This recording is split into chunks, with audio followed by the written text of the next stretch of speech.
Ay gusto ko rin po kasing maramdaman nila yung mag pagkakakulong ko. Gusto ko maranasan kung gaano kahirap yung dinanas. Dito lang.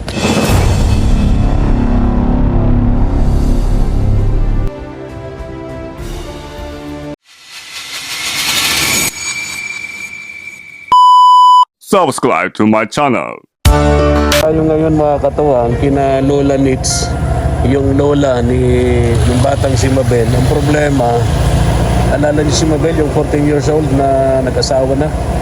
Punta sana tayo doon mga katuwang, kaya lang ito, baka hindi tayo makatawid, mababa kasi yung ating motorsiklo. Baha pala rito sa dadaanan natin. Pag hindi tayo nakatawid rito, lalakarin na lang natin kung hindi po pwede. Yung tingnan muna natin, tansyahin natin kung makakadaan tong mga motorsiklo. Mababa kasi itong aking motor mga katuwang. Ayun, ito, yan, tansyahin natin. Ayun. Katuwang, punta tayo kay Lola Litz, doon sa mga kapatid ni Mabel. Sinadya na natin dito. At yung usapan namin na hintayin nila akong maglolola doon sa labasan, doon sa may tapat ng dating chapel ni Pastora Brenda, wala pa. Kaya sabi ko puntahan ko na kaya sila dito sa bahay nila mga katuwang. At least makita natin yung kalagayan dito ng maglolola. Tuloy-tuloy naman daw ang pagtitinda ni Lola Nitz, ni Lola Nita.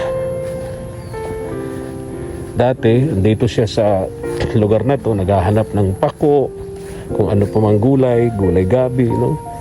Para itinda sa palengke. Ngayon, dahil sa mga tulong na binibigay natin, katuwang yung ating mga katuwang abroad, yung ating mga sponsor, especially po si Ma'am Shirley. May galab shoutout nga pala kay Ma'am Shirley of Switzerland, no?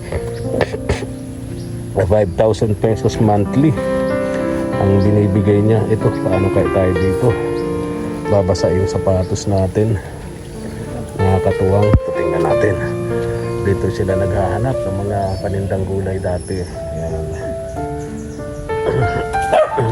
Ayan na. Oh, ito pa, isang ito. Putik lang talaga, sobrang putik lang talaga dito.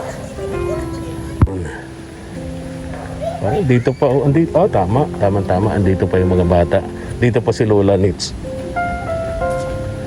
Oh, ito yung apo niya na PWD. Bless! Ay, Bless, ang bait. Hello, Bless. Hello. Oh, hello. Ang bait. Asan si Lola Nitz? Hoy, kamusta po kayo? Ito si ano nga pangalan mo? Joel po.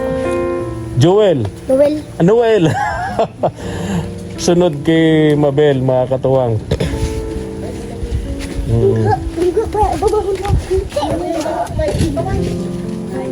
Oh. Bakit parang nagdami? Mga apo ko din po ito sa pa. Dami nyo palang binubuhay na apo. Hindi po, anak ko yun. Anak nun, maghuhugas. Iyo po. Ilan na kayo dito nakatira? Kami lang po. Punta lang po yan dito mo para. Pumunta lang dito. Dahil Pasko nga naman kahapon, kagabi. Kamusta yung Pasko nyo, Nay? Nakaraos naman po. Nakaraos din. Okay, lagay ko itong microphone nyo. Ayan. Kumusta yung... Dito kayo nakatira? Ay, natulog po kami dyan, itong mga bata, yung mag-aama. Okay. Dito yung bahay nila. Ay, okay naman pala yung bahay nyo, Lola Nitz. Sino na tutulog dito? Yung mga bata? Ay, sa yung mga bata po din sa loob. Ay, ito na si ano. Ito yung tatay ni Mabel na kalalabas lang ng kulungan. Si Kuya Manuel. No? Kumusta kayo? Okay naman po. Kumusta pakiramdam nyo? Na nakaranas kayong makulong. Mabuti Ha? na Lola Nits, pero nga ng microphone mo. Kusapin ko lang ito si... Oo. Si Kuya, ano, lagay kong Sige. microphone, ha? Sige lang. Ako na. Kumusta sa kulungan? mahirap po. Ha? Mahirap. Mahirap talaga doon, syempre. 2 di pa lang yung pwesto nyo. Ah, Marami pa, nagsisiksikan pa. ano po? Sobrang init, ano? Opo. O kayo nakalabas dahil pinatawad kayo ni Mabel. Opo. Tama? Pinatawad kayo ng anak nyo. Oo. Kaya kayo nakalabas ng kulungan, dinismiss ng korte, di ba? Anong ginagawa nyo ngayon? Extra pong trabaho. Karpintero. Ah, Saan? doon po kay Sister Brenda. Kay Pastora Brenda. Nagtatrabaho ka doon. Ano po? Bakit maputi sa kagaling? Ano pong paninda? Paninda ni Lola Nits. Opo. Ay, ando na po sa labas. Nasa labasan na. Opo. Okay. Nasa labasan na. Ano mga paninda niyo, Lola Nits? Halika dito. Magabi po yun. Ha? Bili ko dun sa kabila. Gabi, Opo. namimili na kayo ngayon, ha? Dati, pumupunta kayo dyan sa gubat, naghahanap ng paninda. Opo. Ngayon, namimili na kayo. Meron naman pong punan, sir. Oo. Kumusta naman ang kita niyo, Lola Nita? Ay, halos lang po yung 10 malang yung bili ko sa kanila. Di, 20 naman po pagdating sa palengke. Kasi magta-transportasyon pa kayo, magta-tricycle pa kayo. Parang hati lang po yun. Hati lang. Anong oras kayo nagsisimula magtinda? Palengke? Mamaya po nga mga alas 4. Alas 4. Alas 4 lang po. Anong ilang oras? 2 oras lang po. 2 oras. Ubus na agad. Ubus na po, ubus na. Okay. Ngayon, anong paninda nyo? Gabi, Sa kapako po. pako. Kayong may papaya pa po dyan. Kayong papaya. may dahon po doon ng saging. Para doon sa magsusuman. Ayun. Kinuha Tama, naman. kailangan yun sa bagong taon. Ano? Kumusta naman yung Pasko nyo kagabi? Ay, nakaraos na po. Nakaraos din. Marami man lutuin. Oo. Okay. So, kumusta ang ano? Buti andyan ka na. At least may katulong na si Lola Nita sa mga anak mo. Opo. Ano, pati si Mabel. Sa murang edad, naisipang mag-asawa na agad. Imagine, 14 anyos, no? Opo. 14 anyos, nag-asawa na. Ano plano nyo dun sa anak nyo? Kung tutuusin, minor de edad yun eh. No? Kuya Manuel, Po. okay na sa inyo yun? Okay naman po. Okay na yun. Trabaho naman yung asawa ni Mabel. Kasi ayaw man na pong maghiwalay. Bahala. Pinili na niya yun eh. Pero syempre dapat ginaguide pa rin niya ng matatanda kasi minor de edad pa yung bata, 14 anyos. But anyway, ayoko naman makialam sa desisyon ninyo, no? Ang akin lang naman nagpabigay lang ako ng konting payo, no? Ganito. Gusto ba naman yung nanay nitong mga anak mo? Nakaalala ba naman sa inyo? Wala po. Ha? Wala po. Hindi mo lang kayo naalala? Hindi man po. Wala bang trabaho ano ba yun? Batangas daw po. Batangas. Anong mensahe mo sa kanya, Kuya Manuel? Ang ano ko lang po ay sana yung maalala yung mga bata.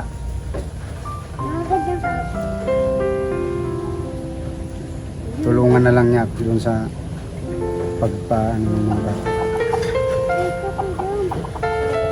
Sabi ni Lola Nits, nung pagkalabas mo daw ng kulungan, galit na galit ka at may plano kang ipakulong si asawa mo, dating asawa mo. Oo. Paanong plano mo? Ay gusto ko rin po kasing maramdaman nila yung pagkakakulong ko. Gusto ko maranasan din nila kung gaano kahirap yung dinanas. Dito lang. Gusto mong iparamdam sa kanila. May ebidensya ka ba? Mayroon naman po at may picture ng anak ko. May anak na. Oy, malaking yon, ebidensya yon kapag may anak na sila. Opo. May picture kayo ng bata? Mayroon po dyan sa kapatid ko. Okay. Sa plano mong magsampa ng kaso, Opo. reklamo dun sa asawa mo at dun sa kinakasama niya. Oo. para maramdaman nila yung naramdaman mong hirap sa kulungan, ganon. Opo. Bigat ano. Di ba, Lola Nitz? Opo. Anong masasabi niyo dito sa anak niyo, kay Kuya Manuel? Ay, isang ayon po ko doon para yung hirap ng anak ko, sa hirap na dinanas ng mga bata sa paggutom, Ha? sa gutom po, sa pangangailangan ng gabay ni magulang, masama po ang loob sa kanya. Sama ang loob niyo. Malapit na daw po ako mamatay, tapos hindi pa tapos kami ang laban. Oo. Kaya hindi ko po alam. So kung kayo ang tatanungin, pabor kayo sa plano ni Kuya Manuel Opo. na mag-file ng complaint, ng reklamo laban dun sa asawa niya at dun sa kinakasama niya. Okay, naiyak tuloy si Kuya Manuel. Naiyak kayo? Hindi po. May pinabibigay sa inyo, di ba? Buwan-buwan, nagbibigay ako sa inyo ng 5,000 pesos. Opo. Ito ay, alam niyo na siguro ang ibig sabihin nito kung bakit may perang binibigay sa inyo. Opo. Para allowance ng mga bata, no, sa pag-eskwela. Tapos yung iba naman, gamit niyo sa paghahanap buhay. Di ba? Yung binigay mo sa akin, nandito pa man. Ah, may puhunan ka pa. Adi, hindi ko muna ito bibigay. Kakain kakaunti. Ito, Lola Nitz, bilangin mo. Yan.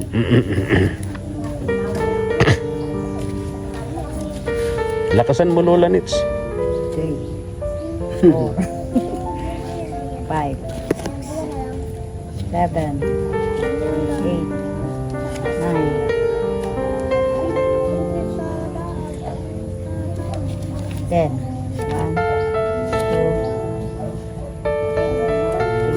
4, 5, 6, 7, 8,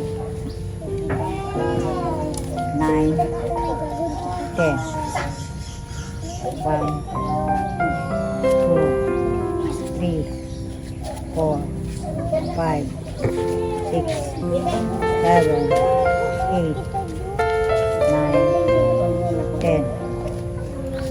1, 2, 3, 4, 5, 6, 7, 8, 9, 10. 1, 2, 5,000 po. Kano po? 5,000 po. Ayun, 5,000 pesos. Sino nagbigay? Kuya Efrem po. Hindi, sino yung... Si Ma'am Shirley po. Yan, wag niyong kalilimutan. Lola Nitz, no? Maraming salamat po Ma'am Shirley sa tulong niyo sa mga apo ko, sa amin, sa pangangailangan namin. Hindi po namin kayo makalimutan. Maraming salamat po. Merry Christmas, Happy New Year po sa lahat. Saka sa pamilya mo, mga kapatid mo. Ingat Sama. sana po lagi kayong malusog, malayo sa kapahamakan. Okay. Maraming salamat po. Okay. Merry Christmas. Merry Christmas din po sa inyo, no? Sa mga apo ninyo. Ayan. So ako alis na, ha? Opo. Mag-ingat kayo lagi, no? Mga apo ninyo. At mabuti at dito na, kalabas na sa kulungan to si Kuya Manuel. At least may makakatulong ka na sa pagpapalaki, sa pag-aaruga dito sa mga apo ninyo. Ayan. Hello! Ito yung... Naggagawa. O paano? Alis na ako, Lola Nitz, ha? Salamat po kayo, friends, Mama El. Oo. Merry Christmas po sa inyo po. Merry Christmas Salamat din. po sa inyo. Yung mga tumutulong sa atin tulad ni Ma'am Shirley, sama niyo sila lagi sa mga panalangin niyo po, no? Sa mga dasal niyo. Opo. Bigyan sila ng marami pambiyaya. Nung Diyos, siyempre yung maayos na kalusugan para mas marami pa silang matulungan, Sa ano? lahat pong mga nakikinig sa amin, lahat ng pong sponsor, maraming salamat po sa inyo. Sana po hindi kayo magsawang magtulong sa amin, Ma'am Shirley. Mahal na po namin kayo. Ingat po kayo sa inyong trabaho. Sige po. Merry Christmas and Happy New Year po. Okay, Merry Christmas and Happy New Year. Kuya Manuel, alis na ako. Bahala ka na dyan, ha? Salamat po. Oo, okay, Ato mo okay. si Kuya. Dito lang. Okay. Saan yung microphone, Lola? Maiwan ko yung microphone kay Lola. Okay. Sige, alis na po ako. Salamat po. Salamat din. Ingat kayo. gulay po yung kalabas. Nasa labasan na yung mga paninda yung gulay. Ayan, mga katuwang. Thank you. Maraming salamat po sa panonood. At kung nagustuhan nyo po ang aking video, pa-like and share naman po at pa-subscribe na rin sa ating munting channel at pakiclick po ng notification bell para lagi po kayong updated ni YouTube sa bawat upload natin ng ating mga videos. Maraming salamat po and God bless us. Thank you for watching.